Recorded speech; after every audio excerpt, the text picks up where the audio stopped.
जो वेदा है वो दो संस्कृत वर्ड से बना है। विद विच का मतलब है भाई साहब, वेदा किस वर्ड से बनकर निकला है? हिंदुस्तान में आयरन सिविलाइजेशन 1000 से 500 बीसी में हुआ था शुरू।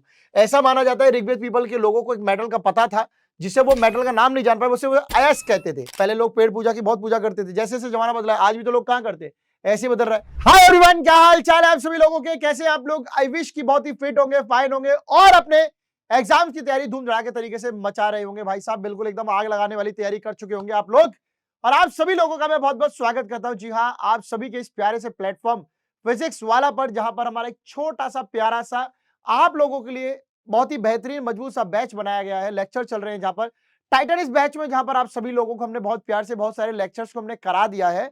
अब और एक और लेक्चर की बारी, लेक्चर का नाम है द वैदिक पीरियड। आप सभी लोग जानते हैं बहुत ही इंटरेस्टिंग टॉपिक है, बहुत ही इजी टॉपिक है, बहुत छोटे क्रिस्प वे में पढ़ेंगे। कैसा रहेगा ये लेक्चर सर? तो आप सभी के लिए बच्चों एक बहुत सी सिंपल सी बात बार बार कहते आया हूं, वन शॉट हम इस लेक्चर को करने वाले हैं। सो आर यू गाइस रेडी? क्या आप सभी लोग तैयार हैं? तो चलिए, तैयार तो होंगे ही, बारी है पढ़ने की। अर्ली वैदिक पीरियड की बात करते हैं। कुछ हिस्टोरियन, कुछ पढ़े लिखे लोग, स्कॉलर्स का मानना यह था कि ये वैदिक पीरियड तब का पीरियड है जब आर्यन पहली बार भारत में आए थे, यानी कि 1500 से 1000 बीसी तक का टाइम जो है वो अर्ली वैदिक पीरियड कहा जाता है। 1500 से 1000 बीसी तक के टाइम को हम अर्ली वैदिक पीरियड कहते हैं। बिटवीन 1000 एंड 500 बीसी में जब आयरन पहली बार यूज हुआ था, तो ऐसा माना जाता था कि आर्यन जो है they followed the course of the river and settle along the valley of the Yamuna and the Ganga. 1000 से 500 बीसी में जब ये माना गया कि भाई जब आर्यन आर्यन मतलब जब लोग आए थे तो वो गंगा यमुना के साथ साथ घाटियों में बसने लगे, वहीं पर रहने लगे, और ये वही समय था जब आयरन का भी यूज होना शुरू हुआ था। तो आगे चलते हैं। So the iron tools help them to clear the forest. तो जब वो लोग आए होंगे तो ऑब्वियसली बात है, नदी है, नदी के किनारे जंगल होता है, पेड़ पौधे होते हैं, ये सब चीजें होती है, तो उनको काट कर ही आदमी अपने घर में रह सकता है। उसके लिए उन्हें टूल्स की जरूरत थी। तो ऑब्वियसली बात है, उनमें ये बोला गया कि आयरन था, तो वो आयरन का दौर था, आयरन का युग था, आयरन का टाइम चल रहा था, उस समय आयरन चीजें मिल रही थी, तो आयरन टूल्स का इस्तेमाल उन्होंने जंगलों को साफ करने के लिए किया था। एंड इसी तरीके से वो जो ईस्ट और साउथ ईस्ट डायरेक्शन में जो वो बढ़ते गए थे। ईस्ट डायरेक्शन बोले तो आप सभी लोग जानते हैं अपने इंडिया का,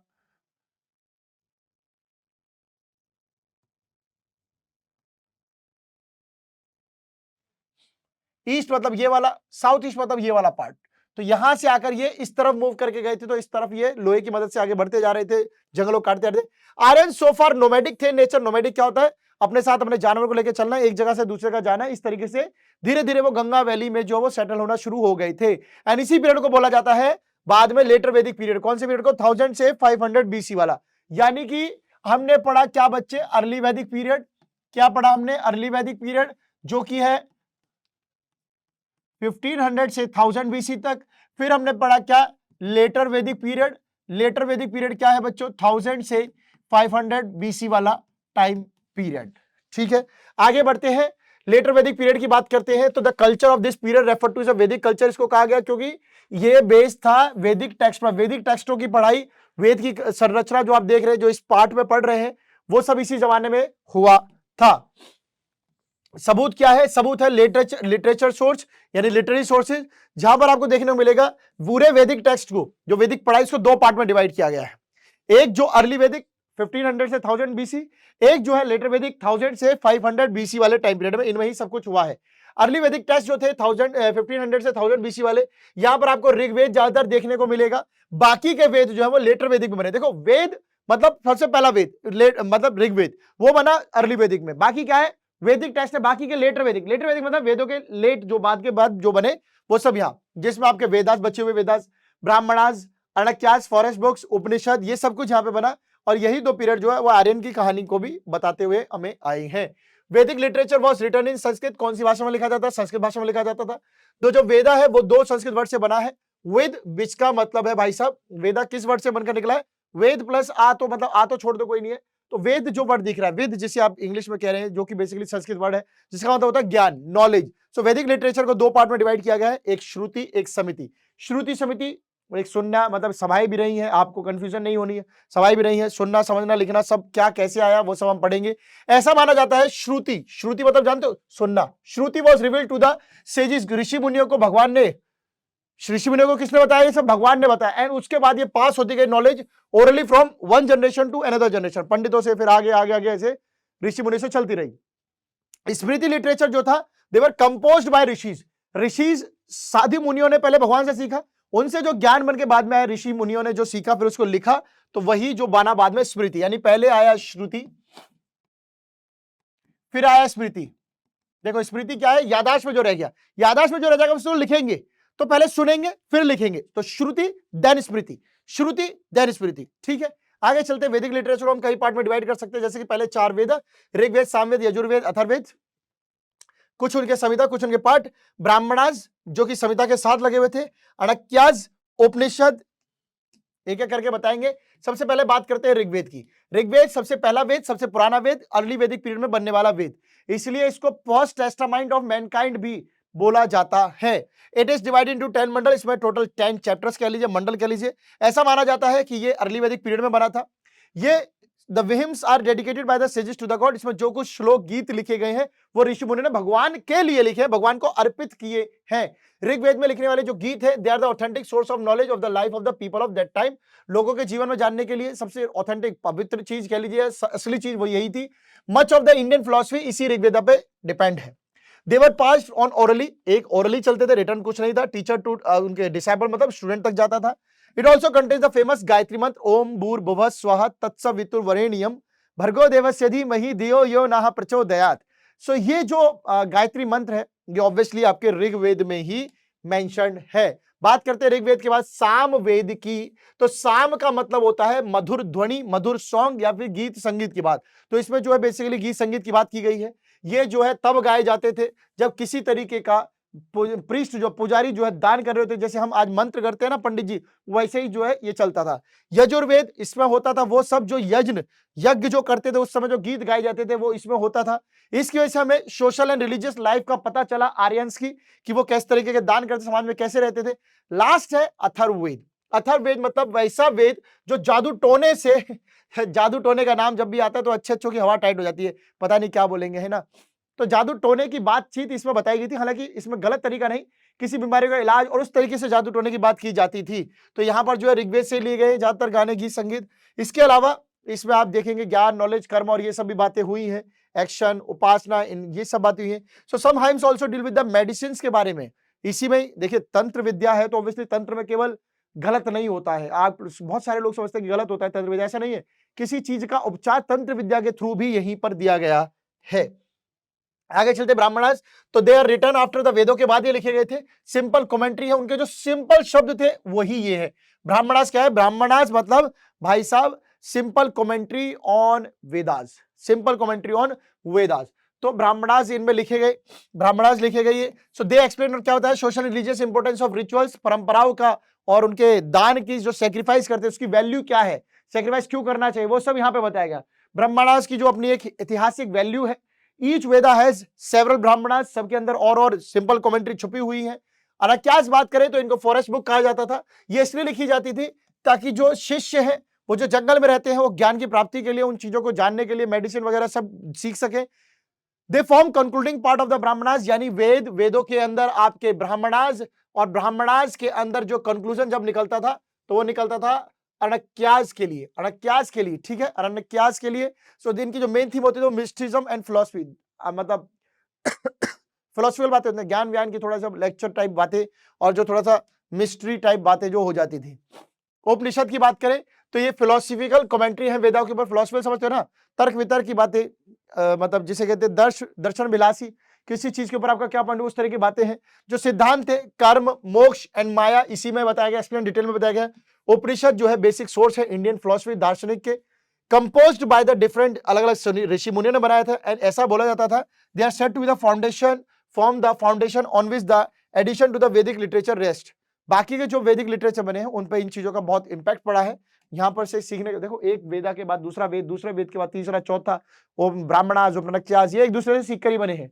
तो द मोस्ट फेमस उपनिषद है छंदोग्य उपनिषद, केन उपनिषद, है ना, ये बहुत इंपॉर्टेंट है। ऐतरेय भी इंपॉर्टेंट है, ये थोड़ा सा लेट मतलब कह सकते हैं कि इसको आप रिलीव भी कर दे तो भी चलेगा। पहले तीनों बहुत बहुत इंपॉर्टेंट बच्चे, छंदोग्य एंड केन तो वेरी वेरी इंपॉर्टेंट बच्चे। दो उपनिषद के नाम तो याद आपको रखने, एक मुंडका उपनिषद भी होता है बट अभी वो याद कर लेना, बाद में मैंने वैसे लिखवाया भी था क्लास लेक्चर में, बट अभी उसको छोड़ सकते हो। वेदांग मतलब वेदों के अंग, तो शिक्षा, कल्प, व्याकरण, ज्योतिष, निरुक्त और छंद, ये जो है वेदों के अंग है। शिक्षा प्रोनाउंसिएशन से डील करती है, ये रिचुअल से डील करता है, व्याकरण मतलब ग्रामर होता है, ज्योतिष मतलब एस्ट्रोलॉजी होती है जो हाथ देखते हैं, नृत्य मतलब इटमोलॉजी मीनिंग ऑफ वर्ड की फॉर्मेशन कैसे हुई, एंड छंद मतलब प्रोसोडी मतलब वही पठित गद्यांश पैरा जो चलता है वैसा आप देख सकते हैं, प्रोसोडी से जो है वो डील करते हैं। They deal with the ways in which the Vedas ought to be chanted। ये बताते हैं कि वेदास को कैसे बोला जाता है, एंड दे आर इंपॉर्टेंट। किस लिए इंपॉर्टेंट है? क्योंकि आप इनकी इंपॉर्टेंस आप समझ सकते हैं। वेदास को समझना है तो आपको जो है इनको समझना होगा। सूत्र की बात करें तो डिवाइडेड इनटू 3 पार्ट में होते हैं। श्रौत सूत्र होता है, ग्रह सूत्र होता है, एंड धर्म सूत्र होता है। सर कौन सा इंपॉर्टेंट है? ऊपर और नीचे ये वाले बिल्कुल इंपॉर्टेंट है। ये यज्ञ से और सेक्रीफाइस से रिलेटेड है, ठीक है। ये रिलेटेड है फैमिली लाइफ में क्या दान होता था, क्या सेरेमनी होती थी, क्या परंपराएं थी, उनसे रिलेटेड है। धर्म सूत्र जो है वो आपको बताता है कि क्या रूल एंड कंडक्ट होता है, जो अलग अलग जाति धर्म के लोग होते हैं उनको कैसे कैसे हर स्टेज ऑफ लाइफ में जो है और उनको कैसे चलना होता है, लोगों को कैसे चलना होता है, परिवार को कैसे चलना होता है, यही सब आपका धर्म के हिसाब से कैसे चलना है वो बताया गया है। उपवेद की बात करते हैं। हर वेद का एक उपवेद होता है। ऋग्वेद का आयुर्वेद है, सामवेद का गंधर्व वेद है, यजुर्वेद का धनुर है, और अथर का शिल्प वेद है। पहली बात, आयुर्वेद दवाई से रिलेटेड होता है, गंधर्व वेद मतलब आप समझते हैं म्यूजिक तान तपीड़ा, इससे रिलेटेड होता है। धनुर मतलब धनुर शिक्षा से रिलेटेड, शिल्प वेद मतलब कलाकारी, पत्थर पे जो शक्लें बनाते हैं, नक्श बनाते हैं, वही चीज से रिलेटेड होता है। दर्शन की बात करें तो 6 स्कूल थे इंडियन फिलोसफी में। फिलोसफी मतलब दर्शन होता है। 6 स्कूल बताए गए हैं, न्याय दर्शन, वैशिका, संख्य, योग, पूर्व मीमांसा, उत्तर मीमांसा। ये सारे के सारे जो है आपको इंपॉर्टेंट लगेंगे, ठीक है। इनमें इंपॉर्टेंट मतलब ये जो मैंने लिख दिया, बाकी तो ऐसे आप 2-3 याद रख सकते हो। तो ये सब लाइफ के ही बातों में बताते हैं, एक्सटेंड रिचुअल से कैसे बचना है वो सब बताते हैं। धर्मशास्त्र मतलब धर्म की किताबें यानी कि लॉ बुक्स, जिनको हम धर्म सूत्र भी कहते हैं, एंड स्मृति के साथ मिलाकर together with the commentaries they are called Dharmashastra. Dharmashastra कैसे बने? देखो धर्म मतलब लॉ बुक हो गया, शास्त्र बनने के लिए उन्हें किताबें चाहिए थी, तो वो स्मृति है। सो इसमें क्या बताया गया, अलग अलग जाति के लोगों की क्या क्या जिम्मेदारी है, राजा की क्या जिम्मेदारी, उनके मंत्रियों की क्या जिम्मेदारी है, और ये सब हमें कहां से पता चल रहा है? मनुस्मृति में एक चीज बताई गई लोगों की, जैसे धर्म वर्ग की बातें हैं तो हिंदू कोड ऑफ लॉ वो मनुस्मृति में बताया गया है, इंक्लूडिंग द वर्ण, कलर, कास्ट के बारे में, आश्रम के बारे में, ये सब जानकारी आपको मनुस्मृति में मिल जाएगी। बात करते हैं अष्टध्यायी की, तो एक समझौता है, एक ट्रिटाइज, एक किताब है, पूरा एक समझ लो एक तरह की संस्कृत ग्रामर में बुक है, जिसे किसने लिखा था भाई साहब?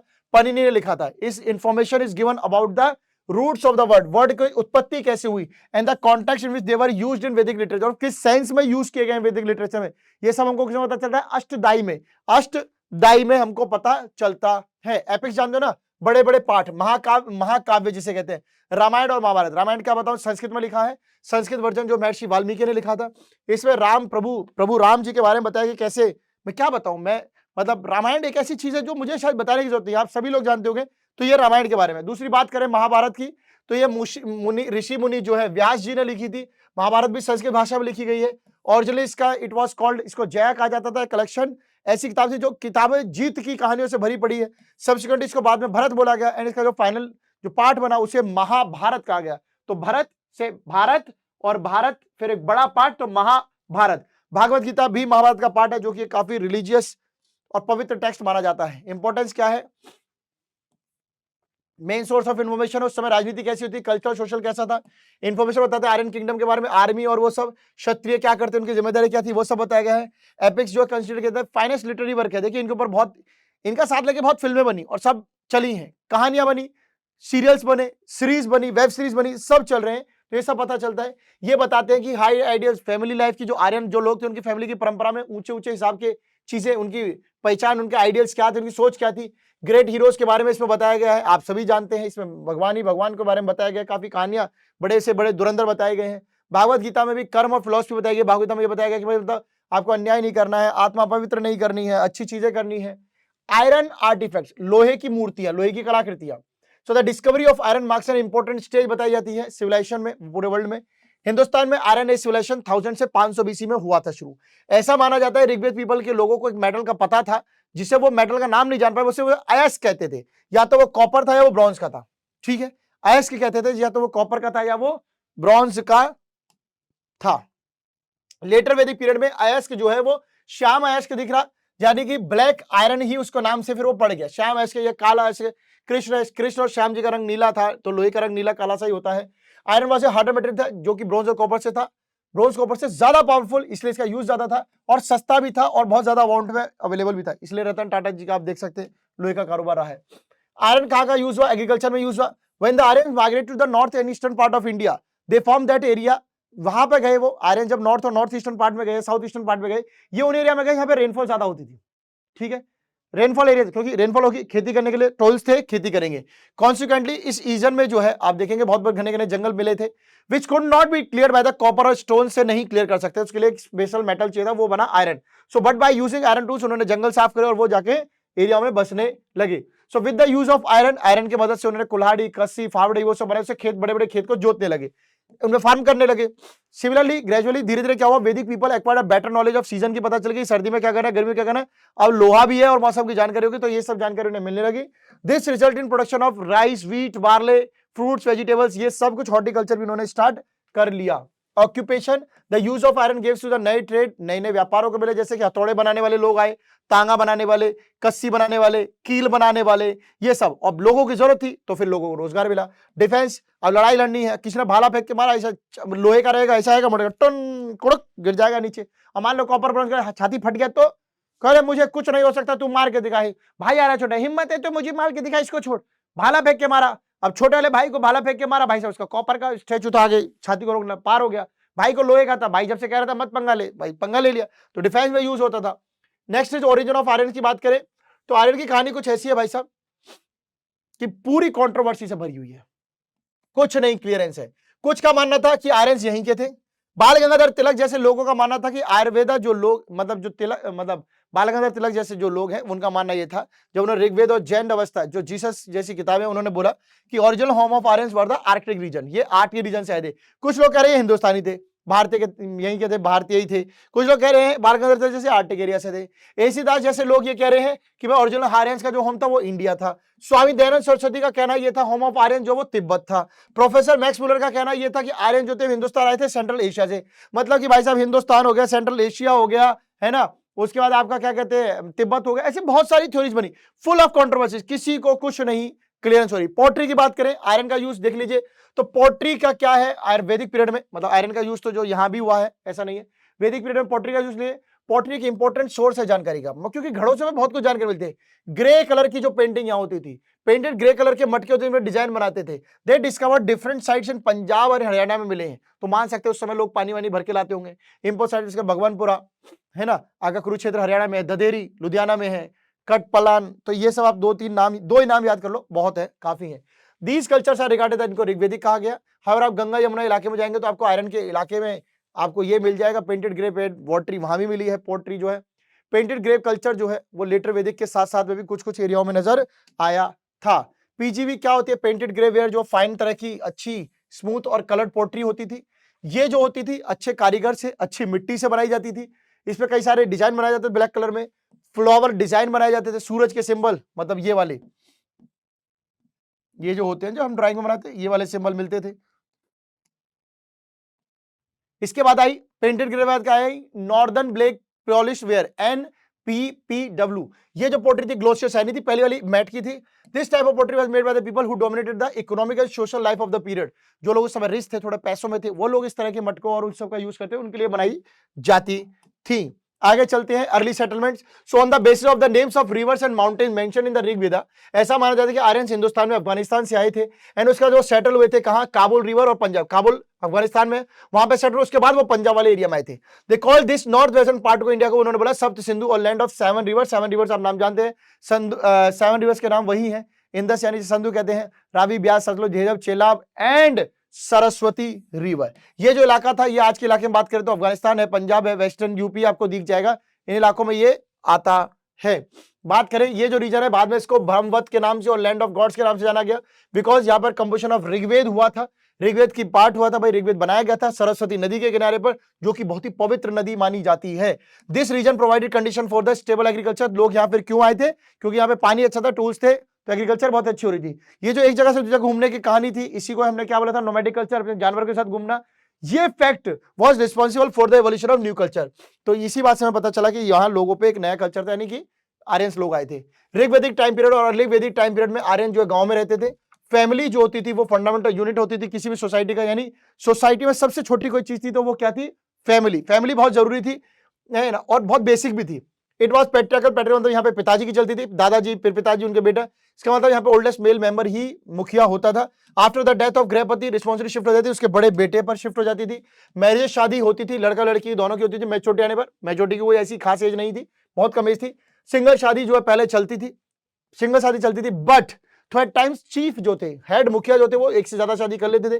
कई गांव जो है मिलकर विश्व बनाते थे। विश्व होता ना, जमीन नापने का तरीका होता है, बहुत सारे विश्व मिलकर जन बनाते थे, मतलब कि विलेज, विलेज से विश्व और विश्व से जन, जन होता था। हेड ऑफ विलेज को ग्रामीणी कहते थे, जो कि विश्व का भी होता था, उसे विश्वपति कहते थे। भाई गांव का हो गया, इसका हो गया ग्रामीणी, इसका हो गया विश्वपति, और इसका हो गया जनपति या फिर राजन, जनपति या राजन। The kings govern with the help of minister, kings के साथ मिनिस्टर रहते जो उसको मदद करते थे चलाने में। इंपोर्ट ऑफिसर होते उसमें ग्रामीणी, पुरोहित, सेनानी, ये राजा के मंत्री होते थे। सेनानी जो आर्मी का चीफ होता था, पुरोहित जो है वो देखता था ऑफिशियल सेरेमनीज होती है ना, राजा पूजा पाठ राजा की, ये सब। Administration of the villages was carried by the ग्रामीणी, गांव को ग्रामीणी देखता था। The king did not man, army नहीं रखता था, गांव के लोगों की मदद से ही लड़ लेता था भाई साहब जब भी मुसीबत आई। ड्यूरिंग द ऋग्वैदिक टाइम ट्राइब जो है क्या करता था, elected leader of its own, अपनी एक तरह से अपना एक राजा चुन लेते थे। He was not as powerful as one in the later Vedic period, later Vedic जितना पावरफुल नहीं था, क्योंकि अभी सब लोगों ने प्यार मोहब्बत से चुना था। ऋग्वैदिक पीरियड में 3 पॉपुलर असेंबली हुई है, सभा, समिति एंड विधात। ये जो है तीनों मिलकर इस राजा को सलाह देते थे। सभा, समिति एंड विधात जो है राजा को सलाह देते थे। विधात जो वो सबसे पहले क्या था, एक असेंबली, अर्लीस्ट असेंबली, जिसका काम था which used to perform all kind of function, यहाँ पे इकोनॉमिक, मिलिट्री, कोई भी फंक्शन हो सब यही होते थे। वुमेन एक्टिवली पार्टिसिपेट करती थी पहले। समिति वाज क्या था, असेंबली ऑफ पीपल था। सभा क्या था, was the council of elders, बड़े बूढ़ों की सभा, सभा मतलब सभा, समिति मतलब असेंबली ऑफ कॉमन पीपल। सभा परफॉर्म एडवाइजरी का काम करते, बूढ़े बड़े लोग सलाह देते हैं, ये समझ लीजिए। समिति was called to session on special occasion, राजा को जब कुछ खास जरूरत होती थी तब समिति की बैठक बुलाई जाती थी। ऋग्वैदिक टाइम में वुमेन की बहुत रिस्पेक्ट होती थी। The institution of marriage had become sacred, marriage, शादी को बहुत पवित्र चीज माना जाता था। Daughters were given freedom to choose their husband, अपनी मर्जी से अपना पति चुन सकती थी। System of remarriage, widow was prevalent, विधवाओं की रीशादी करी जाती, दोबारा शादी। There no example of child marriage, बचपन में किसी की शादी नहीं की गई थी। The marriageable age in the raise have been 16 to 17, तो एक पर्टिकुलर एज जो है वो ऋग्वेदिक में ये दी गई है 16 to 17। लेटर वैदिक पीरियड में यहाँ पर स्टेटस ऑफ वुमेन में बहुत गिरावट आई, उनका पार्टिसिपेशन जो वो जरूरी नहीं माना गया। They did not enjoy right to property, उनको घर में राइट टू प्रॉपर्टी भी नहीं था। फ्रीडम टू चूज हस्बैंड वो भी चली गई थी या कम कर दी गई थी। Through the caste system is not mention in the Rigveda में नहीं बताया गया, बट ए फैक्ट है that there was some kind of class division तो था, ब्राह्मण, क्षत्रिय, वैश्य, शूद्र ये रहता था। द अर्ली आर्यंस को जो है लोकल इनहेबिटेंट जो है वो दस्यूज कहते थे, and they did not mix with them, उनको अपने साथ नहीं मिलाते थे। आर्यन कहते थे दस्यूज लोग हैं। इट इज सेड दैट, ऐसा कहा जाता है कि लोकल चीफ जो थे उस समय, ट्राइबल चीफ थे या प्रीस्ट थे, they got a large share of the beauty, जो लूटपाट करके वो लाते थे उसका धन दौलत वो रखते थे, एंड उसी की बदौलत जो अपने रिश्तेदारों को जो वो अपने रख रख के धन दौलत करके उन्हीं को बड़ा करते जा रहे थे। इसकी वजह से जो कि समाज में इनइक्वालिटी आ गई, राजा वाजा जो सब अमीर हो गए, बाकी के लोग गरीब हो गए थे। फोर्थ डिवीजन जो है वो शूद्र का था, ब्राह्मण, क्षत्रिय, वैश्य, शूद्र। They appear toward the end of Rigveda में आए थे, बिकॉज शूद्र का मेंशन जो है वो पहली बार जो है वो कहां हुआ था, 10th मंडल ऑफ ऋग्वेद में। शूद्र का पहली बार कहां यूज हुआ था बच्चे, 10th मंडल में, जिसको बाद में जो वो जोड़ा गया था। However since the economy was mainly कैसी थी, pastoral and not producing food, ये सब मेन नहीं थी। There was no scope for collecting regular tribes और टैक्सेस, लोगों से उस समय कलेक्ट नहीं किए जाते थे। अर्ली वैदिक पीरियड में सोसाइटी जो डिफरेंट क्लास में डिपेंड थी, प्रोफेशन के हिसाब से, काम के हिसाब से। A person could adopt any profession of his choice, और काम कोई भी व्यक्ति अपने हिसाब से चुन सकता था। ठीक है,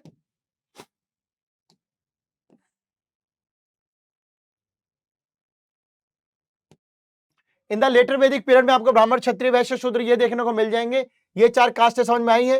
ब्राह्मण और पीस जो रिचुअल काम करते थे, क्षत्रिय लड़ाके का काम करते थे, वैश्य जो बिजनेस का काम करते थे, और शूद्र जो वो अपर क्लास की सेवा का काम करते थे। ड्यूरिंग द लेटर वैदिक की बात करें, कास्ट सिस्टम बहुत पक्की थी, मतलब कास्ट सिस्टम होता था। ब्राह्मण एंड क्षत्रिय जो है उनको बहुत सारे फायदे मिलते थे। प्रीस्ट जो है केम टू बी कंसीडर, अपने आप को भगवान मानते थे धरती पर। एंड क्षत्रिय जो इंक्रीज देयर पावर, लड़ाई थ्रू के थ्रू वो पावर अपनी बढ़ा रहे थे। इंटरकास्ट मैरिज जो वो नहीं उस समय चलती थी। 4 तरह के लाइफ जो आश्रम जो हर व्यक्ति को जीने पड़ते थे, और हर साल वो 25 साल बिताता है हर एक आश्रम में। तो पहला आश्रम है ब्रह्मचर्य, गृहस्थ, वनप्रस्थ, एंड लास्ट संन्यास आश्रम। ब्रह्मचर्य आप सभी अभी जी रहे हैं, उसके बाद गृहस्थ आश्रम में आप जाएंगे। ब्रह्मचर्य आश्रम जो 25 साल तक रहता था, 0 से 25 तक रहता था। यहाँ पे क्या होता था, विद्यार्थी अपने गुरु के पास बैठ के नॉलेज लेता था, गुरुकुल में बैठ के। उसके बाद आता था गृहस्थ आश्रम, उसके बाद वो फैमिली में घुसता था, एंट्री शादी होती थी, और उसके बाद वो घर की जिम्मेदारी रहता था। 25 से 50 साल की उम्र में गृहस्थ आश्रम में जाता था। फिर आता था वनप्रस्थ आश्रम। वनप्रस्थ आश्रम 50 से 75 तक होता था। यहाँ पर जो कुछ व्यक्ति ने संसार में जीवन जिया है उस सबको त्याग करके अब ज्ञान बांटने की बारी होती थी। लास्ट है संन्यास आश्रम। संन्यास आश्रम का मतलब 75 से 100 तक। यहाँ पर व्यक्ति जो है अपने आप को रेनुंसिएशन त्याग करता है, मोह माया से, घर परिवार सब चीज से, और मेडिटेशन संन्यास में जो है मतलब चला जाता है। एजुकेशन की बात करें तो education was important through private Gurukul के थ्रू दी जाती थी। द रेजिडेंस ऑफ द गुरु का जो गुरुकुल कहते थे, जहां पे गुरु रहता था। गुरु का जैसे आज अगर मान लो मैं अपने घर में रहता हूं, वो गुरुकुल है, मीनिंग वहां पे फैमिली ऑफ गुरु सब रहते थे। Gurukuls were often located on the boundary, शहर के बाहर बसे होते थे, जंगल में भी होते थे, ताकि बच्चे ना मतलब गृहस्थ आश्रम में ना घुस जाए। बहुत प्रॉब्लम होती है। अब मान लीजिए आप कहीं थोड़ा थोड़ा किसी की शादी देंगे, मन बिचलाएगा, कहेंगे सर शादी कर दीजिए, तो ये सब नहीं होता है। स्टूडेंट वही रहते थे, गुरु अपने शिष्यों को, बच्चों को, अपने शिष्यों को एक जैसा ही मानते थे। The students was required to do household chores of his for his teacher, घर के काम भी करते थे उनके स्टूडेंट। देखिए आज के बच्चे कितना काम करते हैं और पहले के कितना करते थे। He had to get up early in the morning, सुबह उठना पड़ता था, नहा धो के वेदों की मंत्र जाप करने पड़ते थे। Most of the teaching was orally होती थी। Completion of education was student gives, गुरु दक्षिणा देते थे। गुरुज वर ग्रेटली रिस्पेक्टेड एंड रिवर्ड, उनको बहुत ही सम्मान इज्जत सब दिया जाता था। मेन ऑब्जेक्टिव एजुकेशन का था उनके अंदर फिजिकल, मेंटल और स्पिरिचुअल डेवलपमेंट लाना, ताकि आगे परिवार चला सके। The subject of study included the Vedas पढ़ाए जाते, ब्राह्मण पढ़ाए जाते थे, पुराण पढ़ाए जाते, ग्रामर, मैथमेटिक्स सब पढ़ाया जाता। दो वुमेन टीचर बड़ी मशहूर हुई है बच्चों को पढ़ाने में, एक का नाम है मैत्री और दूसरे का नाम है गर्गी। ये बहुत ही ज्यादा फेमस टीचर रही है। बात करते हैं फूड, ड्रेस एंड अम्यूजमेंट्स की, कैसे उनका क्या खाना पीना और कैसे उनका जीवन जो है एंटरटेन होता था। सो मेन सीरियल खाने का था भाई बार्ले, ऋग्वैदिक टाइम पीरियड में। वीट और राइस उनको पता नहीं था, हालांकि लेटर वैदिक में उनको पता चला तो उन्होंने राइस जमाना शुरू किया। राइस को व्रीही भी कहते हैं। काउज वर डोमेस्टिकेटेड, वही जानवर था, घर में पालतू का जानवर गाय था, उसी से दूध पीते थे, उसे घी बटर सब ये सब उसी से ही बनाते थे। एक सोमरस भी पिया जाता था, जो मतलब आज की शराब मान लीजिए। क्लॉथ जो बहुत सिंपल होते थे, है ना, और धोती पहनते थे नीचे, ये पता है। ओवर गारमेंट नॉन एज, आदिवासी पहनते थे लूज पीस ऑफ क्लोथ, कपड़ा ढीला ढीला पहन के रखते थे। मैन वोर ऊपर टर्बन्स पहनते थे, और कई बार जो है their custom of wearing animal skin भी वो वाली भी पहन लेते थे। बड़े बड़े बाल रखते थे भाई सब आदमी। ऑर्नामेंट्स आदमी और दोनों पहनते थे। ऑर्नामेंट्स गोल्ड, सिल्वर या फिर किसी पत्थर, कीमती पत्थर के बने होते थे। Some of the common item jewellery में अगर देखेंगे, आंख, कान, नाक, अंगूठी, पायल, ये सब पहनते थे। Main means of time pass करने का उनका वैदिक पीरियड में वो जो है घोड़े की रेस, चैरियट रेस मतलब तांगा रेस, घोड़े की रेस, डांसिंग, सिंगिंग, हंटिंग, ये सब करते थे। मेन म्यूजिकल इंस्ट्रूमेंट उनका ड्रम, फ्लूट, मृदांग था। People participate in competitive sports, gambling, ये सब भी करते टाइम पास के लिए। स्पोर्ट्स, गैम्बलिंग उस समय देखो अलाउड थी। गैम्बलिंग मतलब वो सट्टा लगाने वाला वैसे ही, ठीक है। भगवान की बात करें तो लार्ज नंबर ऑफ गॉड्स और मेंशन है ऋग्वेद में, बहुत भगवान की बताई गई है। सबसे इंपॉर्टेंट गॉड जो इस समय बताए गए हैं वो इंद्र बताए गए हैं, जिनके लिए 250 गीत जो है ऋग्वेद में बताए गए लिखे गए थे। उनको जो है पुरंदर भी कहते हैं, ब्रेकर ऑफ हॉर्ट्स भी कहते हैं। He is considered as the rain god, उनको भगवान, बारिश का भगवान भी कहते हैं, जो बारिश लेके आते थे खेती में, उनको ये भगवान का दर्जा भी मिला है। सेकंड पोजीशन इंद्र के बाद अग्नि है, जिनको फायर गॉड कहा जाता है। उनको बोला जाता है कि इंटरमीडिएट है इंसान से भगवान के बीच में फायर, क्योंकि आप देखिए जन्म लेंगे तो आप हवन कराते हैं, मरते हैं तो आप पूजा कराते हैं। थर्ड पोजीशन जो थी उसकी वरुण की थी, जिनको कलर, वाटर, क्राउड का जो है देवता कहा जाता था। Varun is regarded the upholder of natural cosmic order को बनाए रखने के लिए भाई पानी चाहिए, सब कुछ जो है पूरी जमीन पे पानी चाहिए, सब वरुण के हाथों था। और भगवान भी थे यहाँ पे, जैसे कि वायु है, सूर्य है, रुद्र है, यम है। सम गॉडेसेस, भगवान देवियों की भी पूजा की गई है, और इन सब में सबसे फेमस जो रही थी वो उषा रही थी, जिन्हें संध्या देवी कहा जाता है। संध्या देवी मतलब डॉन, मतलब शाम के टाइम की देवी का बोला गया है। और में आपकी पृथ्वी है, अदिति है, रात्रि है, अरण्य है, दिशा, बस एक ही नाम याद रख लीजिए, बाकी की जरूरत नहीं है। लेटर वैदिक पीरियड में सबसे ज्यादा वैल्यू प्रजापति की मिली, जैसे वहां पे तो आपने इंद्र देख लिया, प्रजापति। इंद्र और अग्नि की वैल्यू खत्म हो चुकी थी उस समय तक। विष्णु को जो है वो प्रिजर्व एंड प्रोटेक्टर की दर्जा दिया गया, विष्णु भगवान को। शिव को जो है रिगार्डेड किया था डिस्ट्रॉयर ऑफ यूनिवर्स, कि जब चाहे वो पूरे ब्रह्मांड को पलट सकते हैं, खत्म कर सकते हैं। लेटर वैदिक पीरियड में बहुत सारे रिलीजियस जब आविष्कार देखे गए, सिंप्लिसिटी ऑफ नेचर वर्शिप भी देखने को नहीं मिलती थी। क्यों? पहले लोग पेड़ पूजा की बहुत पूजा करते थे, जैसे जैसे जमाना बदला है, आज भी तो लोग कहां करते हैं, ऐसे बदल रहा है। नंबर ऑफ यज्ञ जो है वो बढ़ गए थे, यज्ञ बहुत करते थे, रिचुअल सैक्रिफाइस डेली लोग, राजा महाराजा दान कर रहे हैं। इसके अलावा यज्ञ perform by the Kings, common people perform small यज्ञ, राजा बड़े बड़े यज्ञ करता था, लोग कॉमन लोग कम कम करते थे, जिसमें मेल, घी, ये सब जो है देवी देवता को अर्पित किया जाता था। Rich people and businessman conducted bigger sacrifice, गाय की गाय, गांव के गांव, सोने चांदी, ये सब बड़े बड़े लोग जो वो दान करते थे। इस ड्यूरिंग सच यज्ञ पुरोहित ऋषि, पुरोहितों को जो पूजा पाठ करते, यज्ञ, गोल्ड, महंगे महंगे कपड़े, दक्षिणा, पता नहीं क्या क्या मिलता था। गिविंग दक्षिणा was also ritual and price duty, बहुत पवित्र ड्यूटी भी मानी जाती है, अच्छा भी काम माना जाता है। Ritualism gained strong roots, ritual परंपरा और मजबूत होती जा रही थी। हालांकि small deviation by profession was considered sin, और थोड़ा बहुत भी लोग कोई रिचुअल ना करे तो उसे पाप माना जाता था।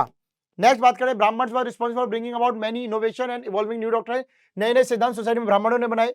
मोर emphasis was laid on penance called, तपस्या पे ज्यादा जोर दिया गया था जो कि धर्म के लिए बहुत जरूरी था। New doctrines include the doctor of कर्म पे ध्यान दिया गया, धर्म पे ध्यान दिया गया, मोक्ष पे ध्यान दिया गया कि आप कर्म कीजिए आपको अच्छी मोक्ष की प्राप्ति होगी, आप धर्म अच्छा कीजिए सब अच्छा होगा। They believe in rebirth gain roots, वो ये कहते थे कि कोई चीज खो गई उसको तपस्या करके वापस पाया जा सकता है, अगर आप पापी भी हो गए हो तपस्या करो अच्छे हो जाओगे।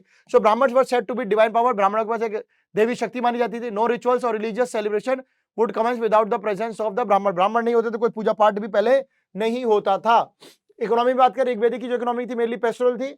आर्यन जो थे वो अपने साथ जानवर लेके आए जो कि उनकी वेल्थ थी, मेन संपत्ति थी। इन द ऋग्वेदा में गोधुली को जो यूज किया गया है टर्म किसके लिए, टाइम नापने के लिए, जैसा आज कहते हैं 1 घंटा हुआ 2 घंटा हुआ, पहले कहते थे 1 गोधुली 2 गोधुली। डिस्टेंस को जो है गवयुति कहते थे, एंड डॉटर को जो दुहित्र कहते थे, and one who milks the cows, और दुहित्री ही जो है वो आपको जो वैसा दिखेगा जो दूध निकाल भी रही होती थी। अपार्ट फ्रॉम यव और बार्ले के अलावा आपको देखेंगे कुछ और धान अनाज भी माए गए हैं। यहाँ पर लो रेनफॉल जिन एरिया में होता था उन एरिया में भाई साहब ज्यादा कुछ चाहिए नहीं मिलता था। In these conditions the alluvial lands near the reverse could not be cultivated, और ऑन ए परमानेंट बेसिस, तो परमानेंट बेसिस पे उनको खेती नहीं करते, जहां पानी कमी है वहां पे खेती नहीं होती थी। तो ग्रोथ ऑफ एग्रीकल्चर कहां देख रहे हो मिली, फिर लेटर वैदिक में मिली। बिल्कुल सिंपल सी बात है क्योंकि यहाँ पे बड़े बड़े खेत मिल गए थे एलिवेलेंट्स के, गंगा और यमुना के किनारे। Both archaeological literary sources depict the introduction of rice as the staple diet of people. हमें पढ़ने का पता चला कि चावल लोगों की मेन डाइट थी लेटर वैदिक पीरियड में। वैदिक टेक्स्ट मेंशन व्रीहि, व्रीहि क्या है, राइस है। तंदुला, साली, ये सब राइस के ही नाम है।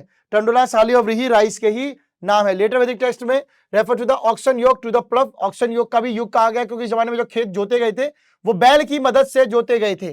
Toward the end of this period यानी 1000 से 500 बीसी वाले टाइम पे plough shares and metal tools were used and a variety of crops were cultivated. बैल की मदद से, कई सारे टूल्स की मदद से अच्छी खेती की गई थी। क्राफ्टमैन मेंशन इन द वैदिक टेक्स्ट इंक्लूड लेदर वर्कर होते थे, चमड़े का काम करते, व्हील राइट वर्कर रथ का बनाते थे, ब्लैक स्मिथ, पॉटर्स ये सब बनाए थे।